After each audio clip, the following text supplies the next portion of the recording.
Yo, yo, yo, yo, yo, what is going on, CoD Familia? It is your boy BN. Today, hopefully, will be a day of days. It is the G2 KvK group announcement day. This is going to be for War of the Last Snows. You can see here that we have about 9.5 hours until the groups are announced. I will be streaming tonight, so for those of you watching this before, during, or maybe shortly after, we're probably going to be live. Most likely going to be streaming at around 6:30 p.m. Eastern, 22:30 UTC in-game time, somewhere around then. And as always, if you enjoy the content, make sure you throw us up. So today we're going to be going over my predictions for the AB groups. Now, obviously, we've had to make an adjustment to one of them because we know that there's one team out. So basically, the most I could get now would be 9 for 10. This is where I'm going with that. So, but let's show you this. And why do I think that this, before we get to the sheet, why do I think that this is so impactful for the game? Well, one of the things you often hear me talk about is how we just need to have one main KvK group. Like, that's it. There just needs to be one group, no G1, G2, G3. Just have a main group once you get to SOS. And more specifically, not only for Season Strike, but once you get to the third season, right? Because we know that SOS 1 and SOS 2, right? There's always the chance, or excuse me, for migration purposes, I should say, right? Because you have to wait for the kingdoms to get to SOS 3 before you can go. So technically, you could put in SOS 1 and SOS 2. But the idea being is once you get to Season of Strife, just have everyone in one, right? And if the group is ongoing, then people just need to wait until the group. Like, that's my view on it, because I feel that if we just have one main group, we have the most amount of kingdoms, we have the most potential amount of registrations, everyone will have a higher percentage chance of getting more fair and balanced matchups. And to me, that outweighs severely whether or not, however long people might have to wait to join the group. Because you're the thing, it's only a one-time wait. So once you get into the group, you're good. Right now, you're just on the rotation. So it's only the first time that you have to wait if the KvK is ongoing and you come into Season of Strife coming out of Season 3 just to get in there. With that being said, let's move over to our predictions. So as I stated, right, there was one group that was out. Data was pulled here on the 6th, so a couple days ago. And most likely before the fighting starts, I'll reach out to Fuzzy and see if we get an updated scan too as well. So that way we can look at the numbers prior to the fighting opening and hopefully even look at some more advanced PvP. So I'm actually have to put a request in with him because I asked him about it. I said, hey, I have a couple ideas on some additional advanced stats that I'd like to see if maybe we're able to get, so I can show that off. So I think you guys will be excited on what I got planned. Okay. Firstly, the odd team out.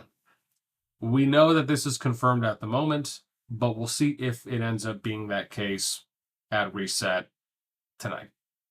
But it's X, Snicks, RNW, Bear, so 145, 153, 284, and 359. This means that the first matchup that you're seeing, and I'm going to remove my face here too as well, just so we can kind of get a fuller view. I originally had ED2, RSY, and IRKN as the group that would have been the odd man out. Why? Because I just liked the matchup more going up against the RK team from the X team. However, given that we know what we know now, this would, I guess, be my next prediction, if you will. So, again, I predict the number 10 KvK is going to be RK Block DKTC versus ED2, RSYN, IRKYN. And we have about, again, differentials here, right? About 1.4 bill. Merritt's not too far away. Oh, what's going on? Oh, wow. Oh my gosh, the numbers are exactly the same. I was like, wow, is this an error? So I guess it's not. Again, kills, right? 3.9 bill difference, right? So in favor of the ED team. We got deads that are in favor of the RK team, heals in favor of the ED team, and then we get to T5 numbers. So you're looking at 516 versus 551, right? So 35 more total T5s at 60 mil plus going in favor of the ED team. And then we have 36 more 100 mil plus players that are in favor of the arcade team. Again, at the 125, 150, and 200 mil, you can see that that is in favor of the arcade team as well, just based on total numbers. The number 9 KvK for me, I predict that it's going to be Laws, AXC, SOS 33 versus -FU, AVIC, WGL, NXW. In this matchup, there's about a 6 mil differential in favor of the 3-3 team.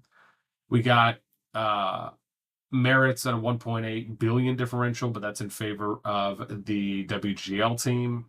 We have better PvP percentage, better PvP engagement percentage in favor of the WGL team, which I think is one of the factors that makes the matchup a little bit more viable. We have 15 billion more kills in favor of WGL. We got 68 million deads. That's in favor of the 3-3 team. We have 9 billion heals. That's in favor of the 3-3 team. And then we look at T5 numbers, right? You've got 100 more total T5s that are on the 3-3 team. However, you have 21 more 100 mil pluses that are on favor of the WGL team. If you're looking at 125, 150, 200 mil, that is in favor of the WGL team. So I like to believe that this is a closer matchup than maybe some would think. Then we get to my number 8 KvK group prediction, which I have this one here as POTU, BB, FG, KOD versus DBB Law, K211, and IFAP. Again, there is an 8 billion, power differential that's in favor of the FG team. You got merits that are going to the Law team. You also have PvP engagement percentage that's going towards the Law team here. A little bit more kills, right? We got about 3 bill. You do have deads that are going in favor of the FG team. Then we have heals that are going in favor of the FG team. We look at T5 numbers. You got 102 more 60 mil pluses that are in favor of the FG team. You got 22 more 100 mil pluses that are in favor of the Law team. The other benefit is that you do have more 125. You have more 150 mil pluses as well that are in favor of the Law team, right? With the only exception being one 200 mil plus player that would be in favor of the FG team. But again, I do think this is a little bit closer on paper than it might look, because often what we talk about is that you want to have one side that has more power, but the other side should have one side should have more power, more total T5s, but the other side should have more 100 mil pluses.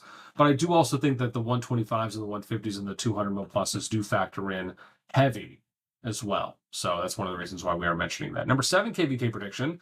I have this as D&D, BXS, LPG, KOV, ROD versus ROD, UHA, NWE, and HTF. So we got power that goes in favor of BXS team. We have merits that go in favor of the NWE team. NWE also having a little bit better PvP percentage. We have kills that are in favor of NWE. We have deads that are in favor of them. And then heals go back to BXS. We have 49 more 60 mil pluses in favor of the BXS team. We have 39, more, and then 39 more 100 mil plus players in favor of the BXS team. When we look at the 125s, there's a +2 that's in favor, but these numbers are really close, right? So again, for me, I think the thing that stands out is more merits, more PvP engagement, more kills, more deads that are in favor of the NWE team. But again, remember, there's only 10 teams, there's only 20 teams. So, you have 10 matchups.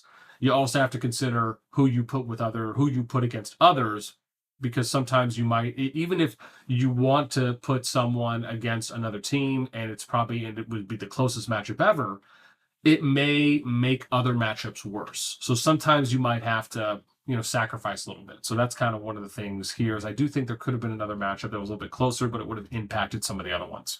Then we look at the number 6 KvK matchup that I have written down. This one, for my prediction, is 25 IW Seal Lion IWG versus 21 SW RP RFF and WoW.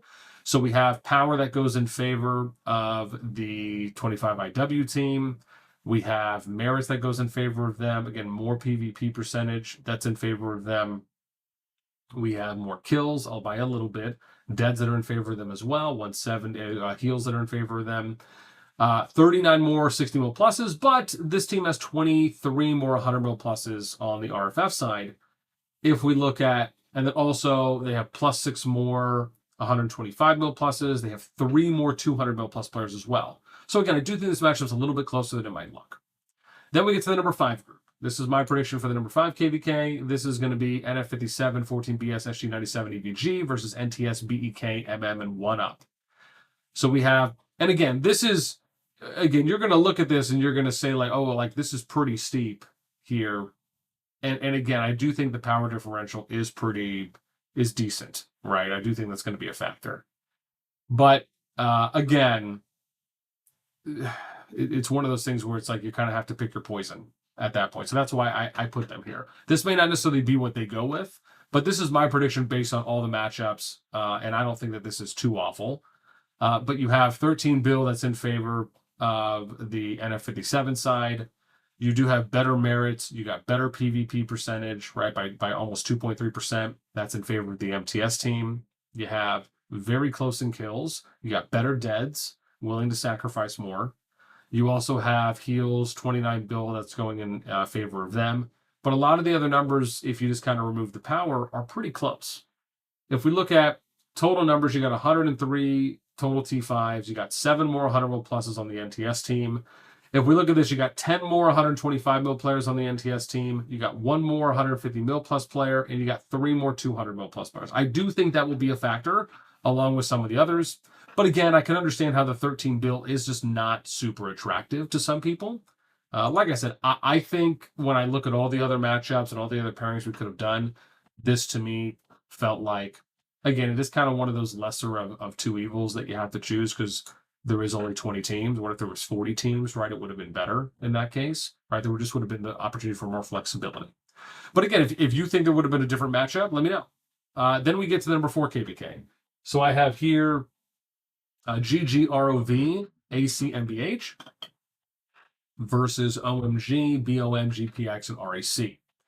Here, this is pretty darn close, right? 340 million power separates. You do have more PvP percentage, right? About almost 3%. That's more in favor of the ROV team. You got more kills, right? About 5 Bill.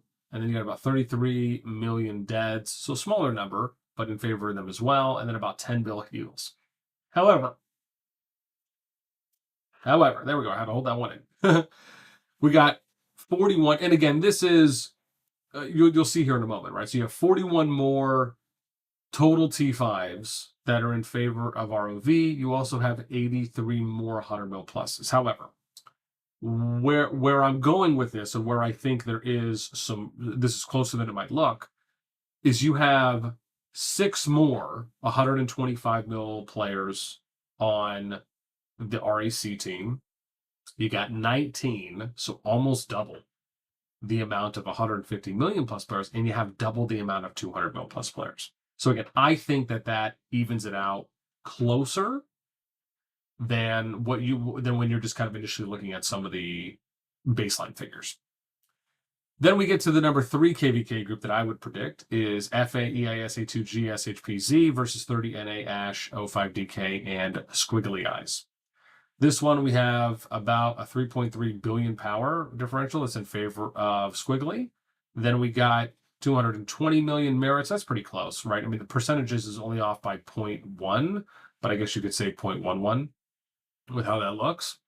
Then we have 25 billion kills in favor of the EIS team. We have 60 mil deads. That's in favor of the 30 NA team. Well, again, this is really close, but obviously very slightly for heals in favor of them. We have 27 more 60 mil plus T5 players that are on the 30 NA team. We have 86 more 100 mil pluses that are on the EIS team. When we look at the 125, 150, 200 mil, you got 35 more that are in favor of the EIS team. You have 6 more that are on the 150, and then you got 2 more 200 mil pluses that are on the 30 NA side. So, I mean, again, it is, I think this is pretty darn close. Then we get to the number 2 KvK group prediction that I have, which is Echo, SVR, MFDVW versus EX, BTX, BNR, and HOUW. We have about a 1.5 bill differential, so it's very close. You have very close here, right? It's only a 1.07% PvP engagement or activity that separates. 24 billion kills that separate. That's a pretty low number, but again, that's in favor of the Echo team. You have 255 million deads. That's actually a little steeper, but that's in favor of Echo. You got 5 billion heals in favor, but again, those numbers are pretty close. And then we get to 35 more total T5s here. That's in favor of the BTX team. You have also 30 more 100 mil pluses. That's in favor of the BTX team. If we're looking at the bigger numbers, you have 2 more 125 mil players on the BTX team. You got 24 more 150 mil players on the Echo team, and then you have 7 more 200 mil plus players on the Echo team. So again, like I was saying, I think this is pretty close. I mean, you might be able to argue that maybe Echo has a slight advantage. I mean, again, they have a little bit better PvP engagement percentage for their team and some of the numbers, but I do think this is pretty darn close. Then we get to what I would predict to be the #1 KvK group. Now, I want to point out here as well, I think that the Echo team could have also swapped in for the TFS team against the Rage team. It is clear that the Rage team effortlessly is the strongest team. And maybe effortlessly might be a little bit too strong. I'll just say it's clear. It's obvious. I don't think it's overwhelming, but I do think it is. I think it's a statement at minimum that they are the strongest team amongst the group. Now, the reason, and again, let's look at some numbers first. So there's a 5.6 billion power differential. That's in favor of the Rage team. You have more merits. That's in favor of the TFS team. You also have better PvP engagement, 2.1%. That's a decent amount. It separates, right? And that is where you get on the TFS team. So I think that's a factor. I think that's something that helps out. And one of the reasons I like that is because between like the Echo team and the BTX team, right, even the EAS team as well, and even the 30 NA team, right, the TFS team had, I think they have the highest PvP percentage for just how strong they are. So again, like I said, I think that factors in. Then we get to the kills, right? That's 28 bills, so that's in favor of the Rage team. We got deads. This is a decent amount, 257 million. That's in favor of the Rage team. 17 bill for hills. That's pretty close, but again, in favor of the Rage team. And then we get, there's 24 more 60 mil plus players, and then 32 more 100 mil plus players. If we look at the finer points, there's 8 more 125 million plus players, 13 more 150 million plus players, and 9 more 200 mil plus players on the Rage team. Challenges, you're just not going to get around that. Like I said, for me, I think the things that are really going to play out for the TFS team, things that I think are really going to be more standout points, is going to be, for them, their PvP engagement percentage. Because I don't think there's any other team that has as many 125, 150, and 200 mil players combined as the Rage team at the moment. Again, if some people want to say that maybe they stacked the deck a little bit, it's not as though they went after the strongest teams, right? There is, if you look at like the seeds of A's and B's that they picked as the Rage team, they did kind of go a little bit middle, like middle of the pack to mid-lower of the pack when it came to who they selected as allies. And we showed that off too as well. I have like the whole like who Diplo won, and you can see like what the rankings were. I'll have to try and fill that in for some of the rest of the teams too as well. But yeah, this is who I think would have the best shot at face value for some, based on how some of the stats look going up against them. Maybe you guys have someone else, and that's fine. I'd love to know who else do you think would be a good matchup, or maybe a better matchup going up against the Rage team. Let me know in the comments below. That is it for us. I'm going to see you guys tonight on the stream. Should be fun. It's going to be a big day. I'm very excited, and I can't wait to see, hopefully, how many of these I potentially get right. And I don't donut. As long as I don't donut right, I'm happy, but 5 out of 10 is what I'm hoping for. With that in mind, that is it. As always, until next time, we'll catch you later.